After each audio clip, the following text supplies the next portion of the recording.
Hi friends అందరికీ. ఈరోజు అయితే పొంగనాలు వేస్తున్నాను. పొంగనాలు ఇదిగో ఇలా వేసాను. మా పిల్లల లంచ్ బాక్స్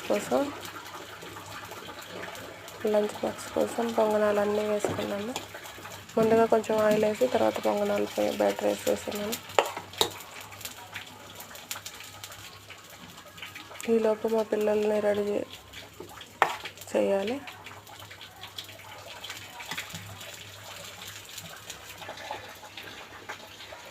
తర్వాత వేడి నీళ్ళు బాటిల్కి పోసేసాను.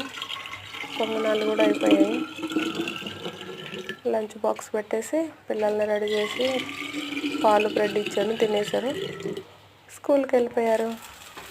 ఇక్కడ ఆర్మీ స్కూల్ ఏంటంటే 9 to, ఇప్పుడు వింటర్ సీజన్ కదా, 9 to 2 వరకు ఉంటాయి. మన సైడ్ లాగా ఉదయం వెళ్తే సాయంత్రం రారు.